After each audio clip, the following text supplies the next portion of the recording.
ವೀಕ್ಷಕರೇ, ಮೂಡ ಸೈಟು ಹಂಚಿಕೆಯಲ್ಲಿ ಬ್ರಹ್ಮಾಂಡ ಭ್ರಷ್ಟಾಚಾರ ನಡೆದಿರೋದ್ರ ಬಗ್ಗೆ ರಿಪಬ್ಲಿಕ್ ಕನ್ನಡ ಮೊನ್ನೆಯಿಂದನೂ ಕೂಡ ಫಾಲೋ ಅಪ್ ಸ್ಟೋರಿ ಮಾಡ್ತಾನೆ ಇತ್ತು. ಕರ್ನಾಟಕದ ಜನತೆಯ ಮುಂದೆ ಇಡ್ತಾ ಇದ್ವಿ. ಇದೀಗ ಮತ್ತೊಂದು ಮಾಹಿತಿ ಲಭ್ಯ ಆಗಿದೆ. ಮೂಡ ಸೈಟು ಹಂಚಿಕೆಯಲ್ಲಿನ ಈ ಬ್ರಹ್ಮಾಂಡ ಭ್ರಷ್ಟಾಚಾರದಿಂದಾಗಿ 1,000 ಕೋಟಿಗೂ ಹೆಚ್ಚು ಆರ್ಥಿಕ ನಷ್ಟ ಆಗಿದೆ. ಈ ಆತಂಕಕಾರಿ ವಿಚಾರವನ್ನ ಕೇವಲ ನಾವು ಹೇಳ್ತಾ ಇಲ್ಲ, ಇದನ್ನ ಜಿಲ್ಲಾಧಿಕಾರಿಗಳೇ, ಮೈಸೂರು ಜಿಲ್ಲಾಧಿಕಾರಿಗಳೇ ಸ್ವತಃ ಸ್ಪಷ್ಟಪಡಿಸಿದ್ರು. ಅವರೊಂದು ಪತ್ರ ಬರೀತಾರೆ ಸರ್ಕಾರಕ್ಕೆ.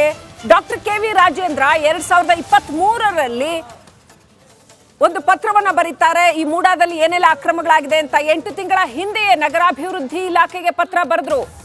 ಆದರೂ ಕೂಡ ಮೂಡ ವಿಚಾರದಲ್ಲಿ ಸರ್ಕಾರ ಯಾಕೆ ಮೌನ ವಹಿಸಿತು? 1,000 ಕೋಟಿ ರೂಪಾಯಿಗೂ ಹೆಚ್ಚು ನಷ್ಟ ಉಂಟಾಗಿದ್ರು ಕೂಡ, ಆರ್ಥಿಕ ನಷ್ಟ ಉಂಟಾಗಿದ್ರು ಕೂಡ, ಜಿಲ್ಲಾಧಿಕಾರಿಗಳೇ ಅದನ್ನ ಉಲ್ಲೇಖಿಸಿದ್ರು ಕೂಡ ಯಾಕೆ ಸರ್ಕಾರ ಮೌನ ವಹಿಸಿದೆ? ಕಮಿಟಿ ಎಲ್ಲ ತನಿಖಾ ತಂಡ ಬಂದಿದೆ.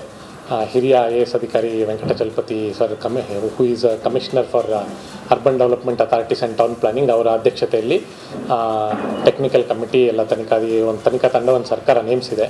ಆ ತನಿಖಾ ತಂಡದವರು ಪ್ರತಿದಿನ ಬರ್ತಾ ಇದ್ದಾರೆ, ತನಿಖೆ ಮಾಡ್ತಾ ಇದ್ದಾರೆ. ಅವ್ರಿಗೆ ಬೇಕಾಗಿದ್ದ ಫೈಲ್ಸು, ಅವ್ರಿಗೆ ಬೇಕಾಗಿದ್ದ ಇನ್ಫಾರ್ಮೇಷನ್ನು ಎಲ್ಲ ಕಂಪ್ಲೀಟ್ಲಿ ಸಬ್ಮಿಟ್ ಮಾಡ್ತಾ ಇದ್ದೀವಿ.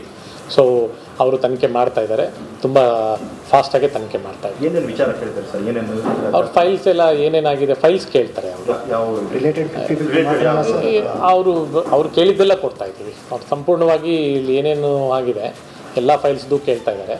ಆಮೇಲೆ ನಮ್ಮ ಸರ್ಕಾರದಿಂದನೂ ನೆಕ್ಸ್ಟ್ ಈ ತನಿಖೆ ಮುಗಿದು ವರದಿ ಬರೋವರೆಗೂ ನೆಕ್ಸ್ಟ್ ಮೀಟಿಂಗ್ ಯಾವುದು ನಡಿಬಾರ್ದು ಅಂತ ಬಂದಿದೆ.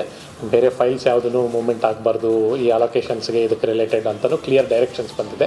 ಅದ್ರ ಪ್ರಕಾರನೇ ನಾವು ಇಲ್ಲಿ ಯಾವುದೇ ಕಾರ್ಯಗಳು ನಡೀತಾ ಇಲ್ಲ, ಎಲ್ಲ ಸ್ಥಗಿತಗೊಂಡಿದೆ. ಈಗ ಸಂಪೂರ್ಣವಾಗಿ ತನಿಖೆಗೆ ಸಹಕಾರ ನೀಡ್ತಾ ಇದೆ. ತನಿಖಾ ತಂಡ ಬಂದಿದೆ. ಹಿರಿಯ IAS ಅಧಿಕಾರಿ Venkatachalapathi sir, who is commissioner for update ಪಡ್ಕೊಳ್ಳೋಣ. ಪ್ರತಿನಿಧಿ ವಿನೋದ್ ಕನೆಕ್ಟ್ ಆಗಿದ್ದಾರೆ. ವಿನೋದ್, ಇಷ್ಟು 8 ತಿಂಗಳ ಹಿಂದೆನೇ ಸರ್ಕಾರಕ್ಕೆ ಪತ್ರ ಬರೆದಿದ್ರು ಕೂಡ 1,000 ಕೋಟಿಗೂ ಹೆಚ್ಚು ನಷ್ಟ ಅಂತ ಮೆನ್ಷನ್ ಮಾಡಿದ್ರು ಕೂಡ ಎಷ್ಟು ದೊಡ್ಡ ಹಗರಣ ಇದು? ಸರ್ಕಾರ ಕ್ರಮ ಕೈಗೊಳ್ಳದೆ ಯಾಕೆ ಬಾಯಿ ಮುಚ್ಚಿ ಕೂತಿದೆ?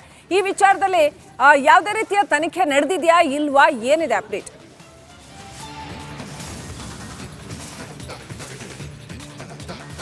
ಶ್ರೇಷ್ಠ, ಬಹಳ ಪ್ರಮುಖವಾಗಿ ಮೈಸೂರು ಮೂಡಾದಲ್ಲಿ ನಡೆದಿರುವಂತಹ ಹಗರಣದ ಬಗ್ಗೆ ಮೈಸೂರು ಜಿಲ್ಲಾಧಿಕಾರಿಗಳು ನಗರಾಭಿವೃದ್ಧಿ ಇಲಾಖೆಗೆ ಕಳೆದ 8 ತಿಂಗಳ ಹಿಂದೆ ಸುದೀರ್ಘವಾದಂತಹ ಪತ್ರವನ್ನು ಬರೆದಿದ್ದಾರೆ. 2023 ಒಂದು ಪತ್ರವನ್ನು ಬರೆದಿದ್ದಾರೆ. ಆ ಒಂದು ಪತ್ರದಲ್ಲಿ ಭಾಳ ನೀಟಾಗಿ ಮೆನ್ಷನ್ ಮಾಡಿರುವಂಥದ್ದು ಸುಮಾರು 1,000 ಕೋಟಿಯಷ್ಟು ಹಗರಣ ನಡೆದಿದೆ. ಸೊ ಕೂಡಲೇ ತನಿಖೆಯನ್ನು ಆರಂಭಿಸಿ, ತನಿಖೆಯನ್ನು ಯಾವ ಒಂದು ಸಂಸ್ಥೆಯನ್ನು ನೇಮಕವನ್ನು ಮಾಡಿ ತನಿಖೆ ಮಾಡಬೇಕು ಅಂತೇಳಿ ಸೂಕ್ತವಾದಂತಹ ಪತ್ರವನ್ನು ಬರೆದಿದ್ರು ಕೂಡ ನಗರಾಭಿವೃದ್ಧಿ ಇಲಾಖೆ ಮಾತ್ರ ಯಾವುದೇ ರೀತಿಯಾದಂತಹ ತನಿಖೆಯನ್ನು ನಡೆಸಿಲ್ಲ. ಆ ಒಂದು ಪತ್ರದಲ್ಲಿ ಇರುವಂತಹ ಅಂಶಗಳನ್ನು ಗಮನಿಸ್ತಾ ಹೋಗೋದಾದರೆ, ಮೈಸೂರಿನ ಮೂಡಾದಲ್ಲಿ ಈ ಹಿಂದೆ ಆಯುಕ್ತರು ಯಾರಾಗಿದ್ದರು, ಅಧ್ಯಕ್ಷರುಗಳಾಗಿದ್ದರು, ತಹಸೀಲ್ದಾರ್ಗಳು ಯಾರಿದ್ರು, ಭೂಸ್ವಾಧೀನ ಅಧಿಕಾರಿಗಳು ಯಾರೆಲ್ಲ ಇದ್ದರು, ಇದೆಲ್ಲದರ ಬಗ್ಗೆ ಕೂಡ ಅವರೆಲ್ಲರೂ ಕೂಡ ಈ ಒಂದು ಹಗರಣದಲ್ಲಿ ಭಾಗಿಯಾಗಿದ್ದಾರೆ. ಜೊತೆಗೆ ಬೇನಾಮಿ ಆಸ್ತಿಯ ಮೂಲಕವಾಗಿ ಸಾಕಷ್ಟು ಹಗರಣ ಮಾಡಿದ್ದಾರೆ.